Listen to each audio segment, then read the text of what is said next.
Welcome to Government Contracting Academy's weekly training on March 4th. I would like to introduce Randall Wimmer, the founder of Government Contracting Academy. Randall? Hey, John. Yeah, I'm excited by today's talk. I really am. Today we're going to be talking about DOGE and the chaos that is being created in the federal government. Depending on what side of the political aisle you're on, it's either reinventing and streamlining the government, or it's just total chaos.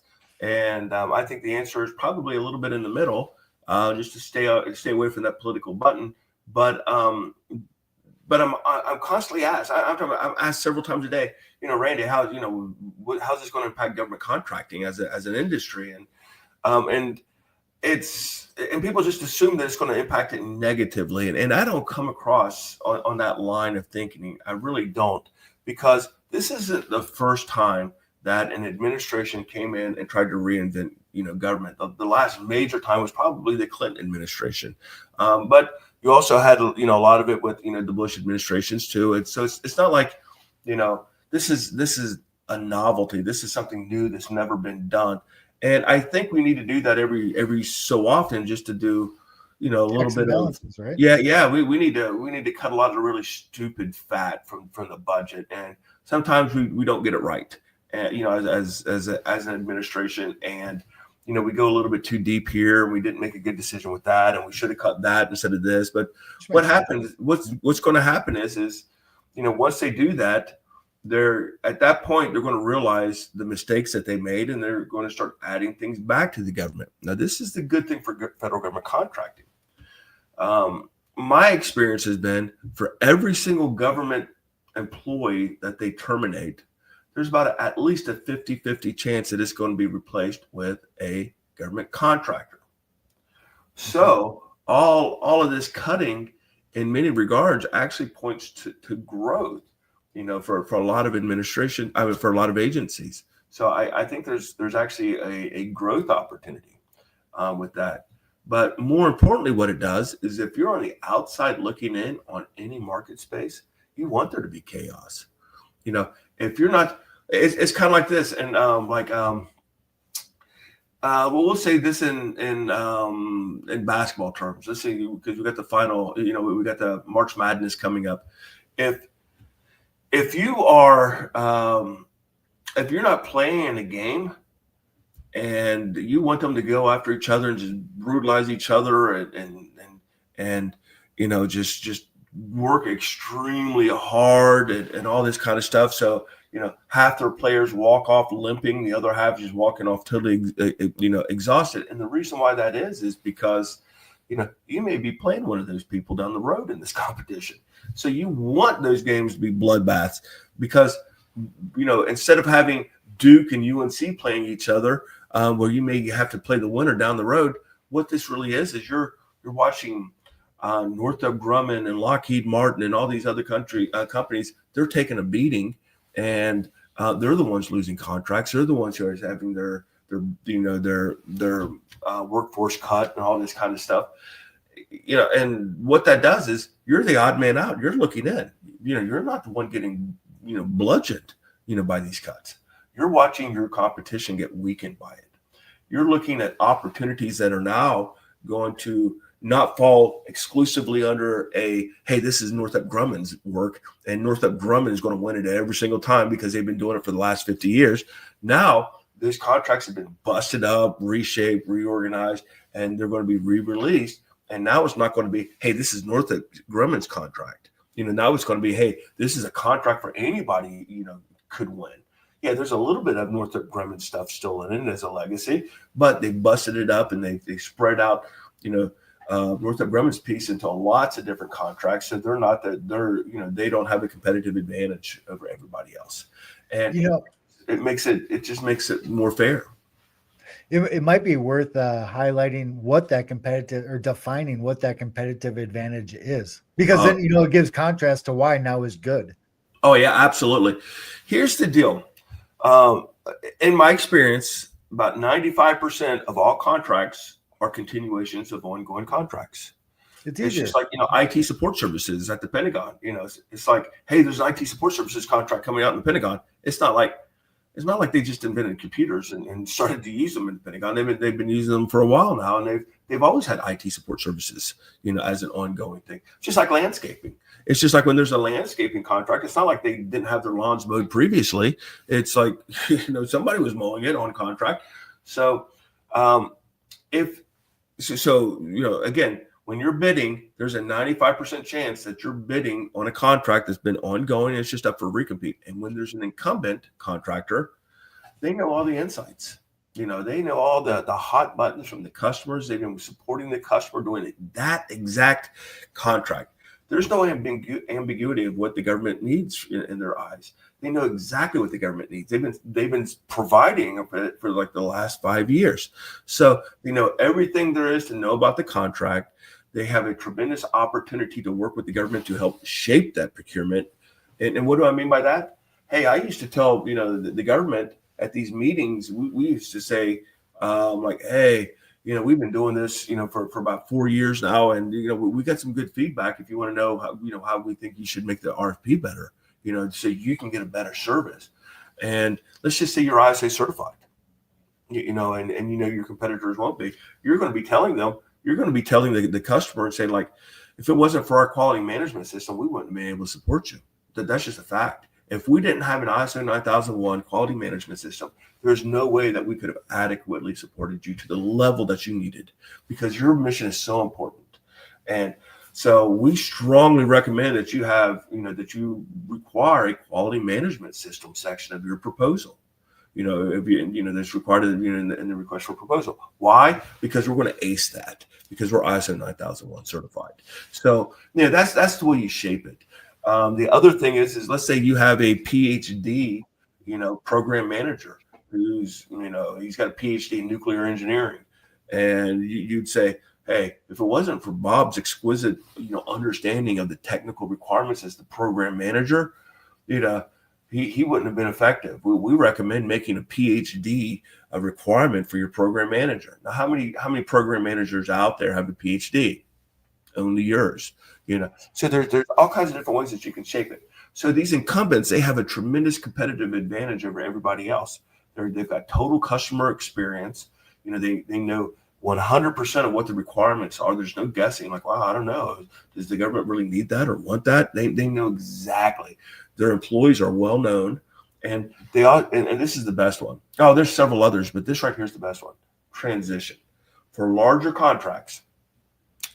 The transition of a contract is always its riskiest phase. And so what is a contract transition? Let's say you got a $20 million contract. Well, let's make it $25 million. It's a $5 million a year contract.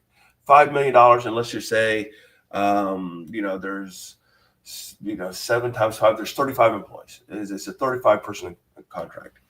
Now, if I'm the incumbent, I'm going to say, we offer zero transition risk, unlike our competitors. The last day of this contract is going to look identical to the first day of the next one. Those same employees are going to show up on Tuesday just like they did on Monday, on the last contract. You have zero transition risk. There's zero loss of knowledge. There's, knowledge. There's 100% knowledge management transfer, because we're transferring it internally to ourselves. Which is a big deal. Exactly what he knew yesterday, today. You know what I mean? It says there's 100% knowledge management. There's not going to be any gapped positions, because everybody who was employed yesterday is going to show up again, today. And it's like, so there's zero transition risk. Now let's compare that to a new bidder. You're going to say, 35 people. And, so this is what a transition is, their government. On the first day of that transition period, we've got 35 people doing everything, and they're doing it well. And on the last day, you're going to have this new awardee that you just selected, erroneously, and they're going to have to have all 35 of their employees, because we have a place for our employees. Our employees are going to go to other contracts, because we value our employees and they value us as a company. And those 35 employees that are doing your mission out, they're not going to be there. They're going to go on other contracts, because we've got the contracts available for them, and we've got incentives to keep them. We've got a 401k that they bought into, that they need to stay with our company to be fully vested. There's incentive for them to stay with the company, and so they're very loyal to us. These people are going to have to find 35 employees that are perfectly and ideally qualified to do each one of those positions. And they got to show up not on the last day, but at some time in between to get some type of knowledge management transfer. So Bob, who's been supporting this contract for the last 2 contract periods, 10 years, he's got 10 years of knowledge, and they're not going to be able to find Bob's replacement until 5 days before the end of the transition period. And Bob is supposed to convey his 10 years of knowledge on this contract in 5 days to a person who doesn't even know where his desk is. He doesn't even know where the coffee pot is. He doesn't know, you can't even recognize who his government boss is. The risk is logical. Like it's So a real risk is real. It's not just imaginary, it's a it real is thing. real. So that is why the incumbents win 70% of the recompetes. 70%. That means the rest of the bid field only has, combined, they only have a 30% chance of winning. So whenever you get to dislodge an incumbent, it's really advantageous to everybody else. And that's what you just. Oh, I apologize. What you just described, that's the current state. That's how it works right now, right? Like that's how it's worked for a long time. Okay. Yeah, that's how it works. Now, after night, that's what it's going to continue to work. But there's going to be pockets of disruptions. There was a big pocket of disruption in the federal government after 9/11. They created the Department of Homeland Security, and it was a feeding frenzy in the federal government marketplace. It really was feeding frenzy. And everybody, says, well, they must have really increased the budget in order to finance, Department of Homeland Security. That's not what happened. They were taking mission requirements from that agency and their budget, mission requirements that they wanted to move over to the Department of Homeland Security from this agency and the accompanying budget that was paying for it. So they were moving bits and pieces of other contracts from other agencies and moving it into the Department of Homeland Security and mixing them up, and then re-releasing them as brand new RFPs under a new agency. So what they effectively did is all of those contracts, those mission areas that were being supported by all these different agencies, when they moved them to DHS, and then they started integrating and combining and chopping them up and all this kind of stuff, they eliminated all those incumbents. Because what they were doing is they were taking 5 contracts, from 5 different organizations, and they were bringing those 5 different contracts together. And then they say, now we're going to chop them up by divisions within the Department of Homeland Security. So, there's 5 new contracts, but now they're chopped up and they have bits and pieces of all the other previous ones. So there was no clear incumbent, nothing like that. So that's the value of it. So when people were bidding on it, the bid field had the full 100% probability of win to divide amongst themselves, not the 30%, because the incumbent, retained 70% of the probability of win. So what you've just done is you've literally tripled your probability of win when there's not an incumbent. Does that make sense? Because now you're not dividing up the 30% that the bid field has. That's not the incumbent, the non-incumbent probability of win. You've got the full 100.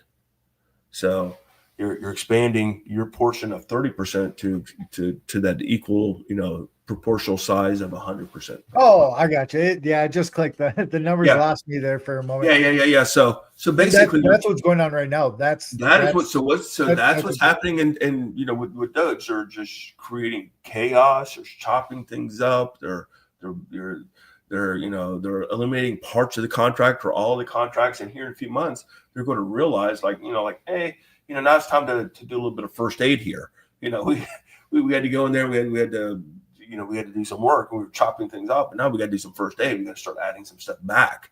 And when they start adding things back, they're going to be adding contracts back without an incumbent. So there's going to be a heck of a lot more opportunity. This is making it up as I go. The good opportunity to talk about a quick little plug for Create Personal Equity for anybody that's transitioning. Personal branding matters. Yeah, That's it. Yeah. So that's it. Well, that's the other thing too. Just to complete that plug. If you find yourself on the outside looking in, I guarantee you're going to regret not having a personal brand. I guarantee you. I did. And I didn't get fired. I just sold, my third company, in 2020. Literally, sold my third company. I wasn't leaving with my tail tucked between my legs, having been fired either because of performance or because I was obsolete or I was doing something inefficient. Nothing like that. I walked out on top. It's just like, hey, I just sold my third company in 4 years, and I didn't get any opportunities. And I thought, like, well, why not? And then I realized because nobody knew that I had just sold 4 companies or 3 companies in 4 years, because I had no brand. Nobody knew me. And that was by design. This is how stupid I was. I thought that since I had a high-end clearance, polygraph, that I shouldn't be on the internet in any way. Because I was scared that, like, I don't want something that I post on the internet to come back in 5 years and preclude me from keeping my clearance and more importantly, my company's facility security clearance. So I made a conscious decision not to have a brand, not to be known, basically to be 100% anonymous. And it bit me in the rear end in 2020 because I had a resume that should have warranted a lot of opportunities. They really should have. When you sell your third company, and each one of them sold, for millions, tens of millions, in a couple of the cases. So, when you do that, and you don't have any opportunities, that are being generated from that kind of success, it's because you have zero personal brand. And I tell people this story to explain how bad my personal brand was. I have a distant relative. Who has the same exact name that I did, that died in the 1980s. And when you Googled, our felt name, bad for smiling at that. Yeah. Yeah. When I Googled my, our name, he pops up, his obituary pops up higher than I did. Anything that I ever accomplished pops up, his obituary pops up higher than mine. So I lost out on the internet, to a person who was not only inactive, but was dead for decades. That's how poor of a brand that I had. So, that's when you and I started working together, and I started to create a personal brand. And, next thing you know, I get a very interesting offer. I would say once a month, from somebody, either it's an advisory board or a board of director or from a private owner or something like that. Or, some are really crazy, like, hey, would you teach this for us? Or would you do that? Or, so would you co-host no kidding. I was actually asked if I wanted to co-host a TV show, that dealt with federal government contracting. So, all those different opportunities came around after I had a personal brand. And because having a personal brand is the fastest, easiest, and most direct way of accomplishing your professional goal. Why? Is because when you have a personal brand, that means you have a network of people who are supporting you, not just directly, who are helping you out and stuff like that, but these are the people who are ultimately going to be able to offer you those opportunities. If you want to become the CEO of a company, those are your advisory board members or your boards of directors or the owners of the business, or it's going to be the executive recruiters who are looking for that prime CEO, candidate.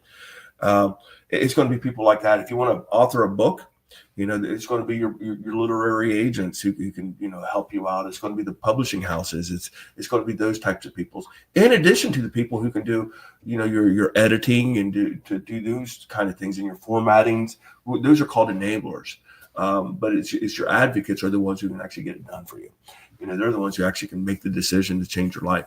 So those people who are on the outside, now looking in, it's never too late to start your personal brand, and you can actually do some pretty crazy stuff in a very short period of time if you know how to do it. And it's not AI, and it's not just posting cat videos.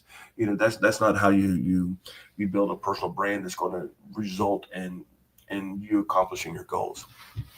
I'm interested to hear what you think about this. So I've been in your school for a long time now, right? How does greening up the employee workforce apply to Doge and what's happening now? In my mind, I have them associated, like what Elon's doing. In my mind, my perspective, it matches how you describe greening up the workforce and taking these big incumbent employees and finding a newer person for a lower price. Oh, absolutely. So So that's kind of what's happening a little bit because they so let's talk about it as people. When you bring in the workforce as a person, this is a profit strategy that I employed a lot, and a lot of a lot of people do this. It's business. Right? Yeah. This is like for example, if you got a 10-person contract and your program manager is resigning, they're going to take another opportunity. The thing with the government is they have labor categories that are really deflated. Everybody thinks like, oh wow, this is really hard. No, they really are. They're really deflated. I can't think of too many government missions that can't be met by a team of really smart, qualified 20-year-olds, 29 and under, because they rarely ask for more than 10 years of experience. And when they do, they could say master's degree in lieu of, 3 years or 4 years of experience. So they really do that. And the reason why is because they want to force you into coming in at a lower price, because you can't justify saying like, oh, we're going to charge you this amount of money for that senior analyst. And they're going to say, time out. That senior analyst only required 5 years of experience and a bachelor's degree. Why are you charging us so much money for that? Now, they don't want the 27-year-old who just graduated from college when they're 22 years old and has 5 years of experience. They don't want that. That's not who they really want. They want the person who's 45 years old and has a master's degree. That's who they really want. But they're going to force you to price to that lower labor category definition. So most of the people who are on your contract not only meet the labor category requirements that they're currently in, but damn near all of them for the contract. You could have the second or third most junior person on that 10-person contract meeting the labor category requirements of the program manager leading it. Let's say the program managers, let's just say, we'll go crazy. Normal. It's normal. Yeah. Let's go crazy with this thing. Let's just say they're asking for 10 years of experience and a bachelor's degree. So that could be done by anybody who's 32 years old, or older. So you could have a 35-year-old person, and they could very legitimately be the second most junior person. They could be a junior analyst because you don't have any enough senior analysts to put them in, or program manager positions to put them in. So, but when the senior, so this is what Greener Workforce is at the individual level. That program manager leaves, and you go to the customer and you say, Sally just left, and she's been here for 10 years on this contract, and she does a great, wonderful job. But Bob has been her assistant for 8 of those years as the assistant PO. And do you really want to bring in somebody who doesn't know anything about this contract? And because that's just a crapshoot, that's just gambling. What I recommend, what do you think about this? It would help out a lot with retention, because people can see people getting promoted on this contract. The real thing. Let's promote Bob into Sally's position, and that way you know what you're getting. You know that they know what they're doing. You're happy with Bob, and it also shows that everybody gets the opportunity to be promoted. So what do? So Sally leaves, and she was making $200,000, and then you bump up Bob, who was making $150,000, and you could say, "Hey, Bob, right now we're out of cycle. Right now, here's an opportunity. If you take that position as the program manager, we'll take care of you down the road, but we can't do it right now because you're kind of out of cycle. Like during our next, end of year performance reviews, we'll take care of you." So what are you doing? You're making immediately $50,000 of profit off of Bob, just for stepping into that position, because you're saving. You went from a $200,000 program manager to $150,000. And when you do give them a pay increase, give them 5%. Don't get them all the way up there. Just bump them up a little bit, make them earn it.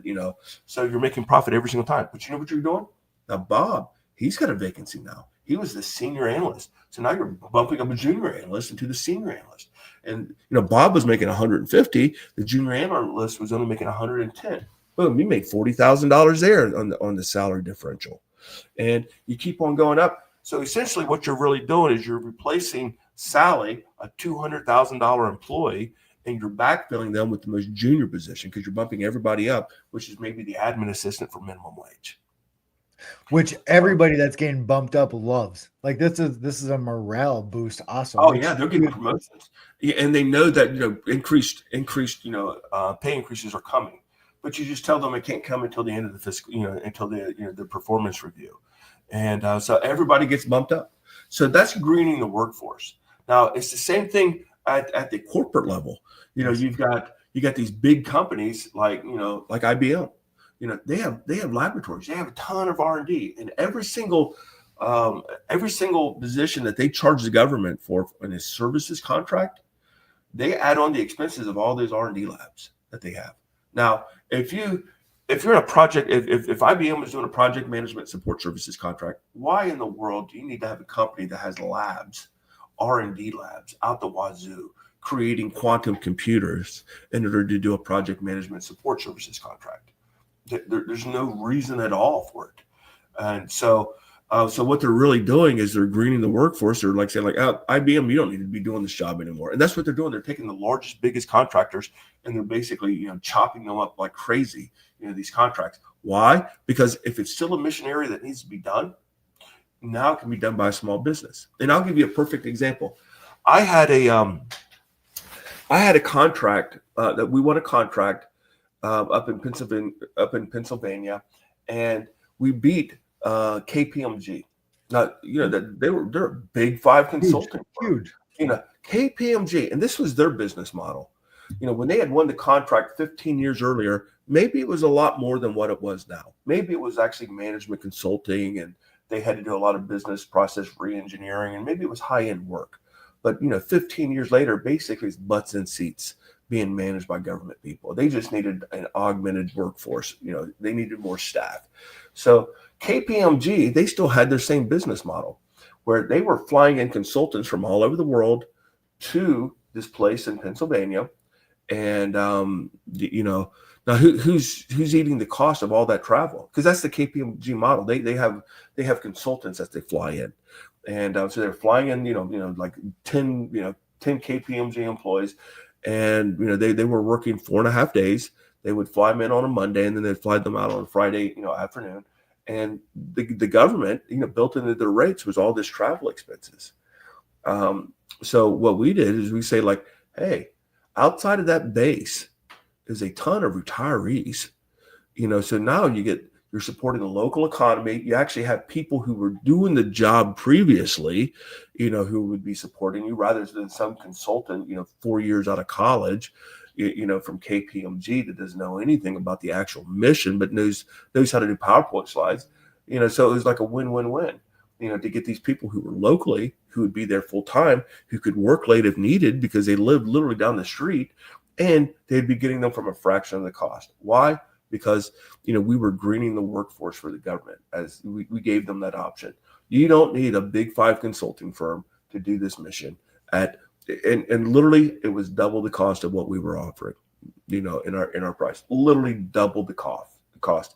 Why? Because they were flying in 10 consultants every single week, to and from, putting them up in a hotel.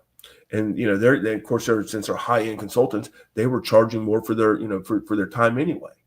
So what we were doing is we were getting that retired E7, prior enlisted person who had spent 25 years, doing the job, while he was in uniform, who retired just 2 weeks earlier and now is out in the economy, out in the town, and we were hiring that person for a fraction of the cost, who knew the mission better. And so it was like I said, it was a win-win-win-win all the way across the board. Now that's kind of what DOGE is happening too, with all of these these big contracts that are being chopped up. Whenever you can have a small business doing something, it truly is a win for everybody. Yes, and I'm going to pat my guys on the back here. We've been on a contract. This is in 2015, basically to develop the Navy's Manpower Readiness Enterprise. Now this was in 2015, and I can guarantee you, as late as 1990, there was probably about 5 mega companies that the government would have trusted to do what we were doing as a small business. And that's so 16 years later, 15, 16 years later, something that IBM would have been doing, we were doing it as a small business for a fraction of the cost. And that's the value of having things go to small businesses, over time. And that's why there's mentor protege programs. That's why there's all these programs to get, these small businesses credentials and capabilities so they can replace these, so they can green the workforce. What used to be out of reach for a small business to do, like that enterprise, literally developing the Navy's enterprise readiness system. You know, it was done by small businesses, us and our partner. And, like I said previously, that would have been done by IBM, for a whole lot more.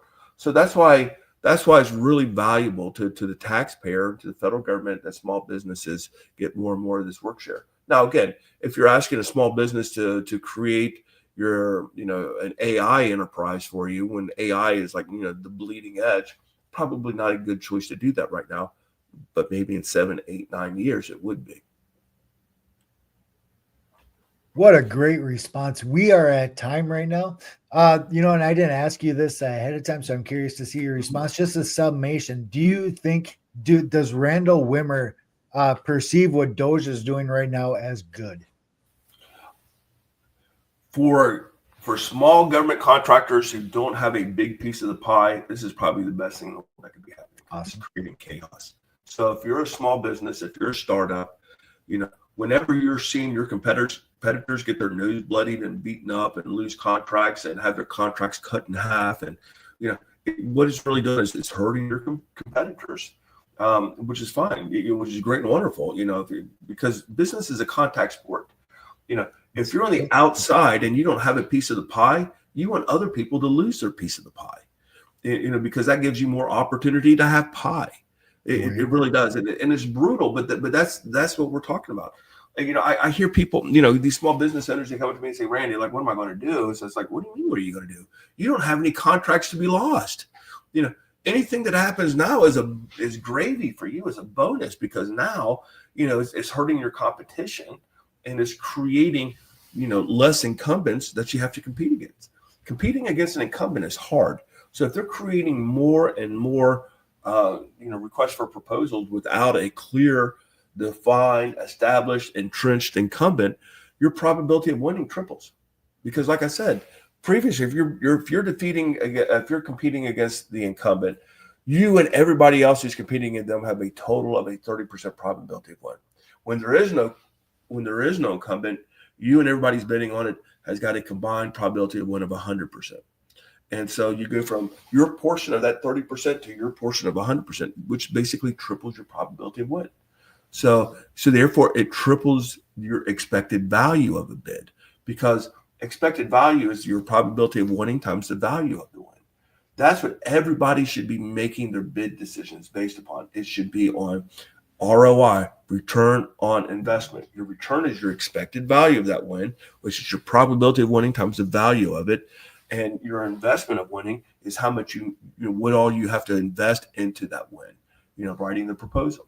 So that's why I tell people, you get a 10 times, you get a so much better return on investment when you bid on larger contracts, because there's not much different in effort that it takes to write a proposal for an RFP with this much dollar value associated with it versus that much.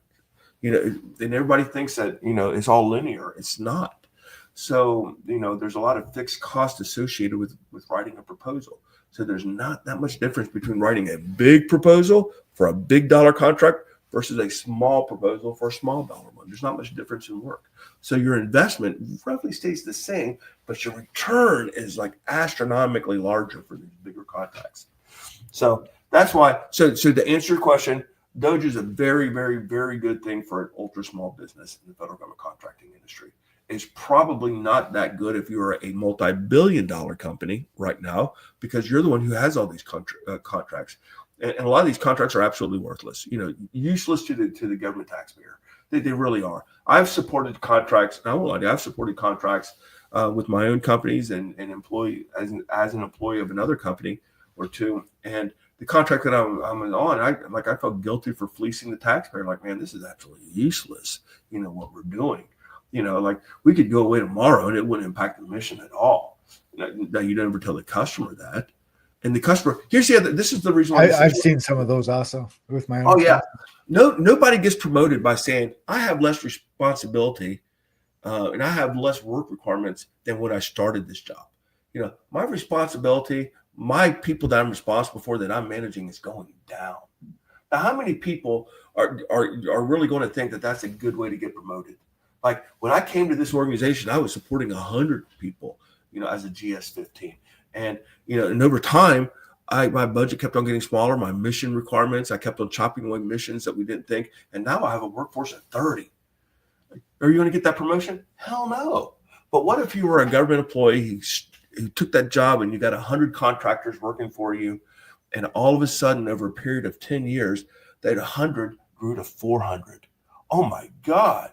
And we got this tiny little GS-15 managing that. You need to be a senior executive service member. You need a promotion. We need to put a star on your name tag.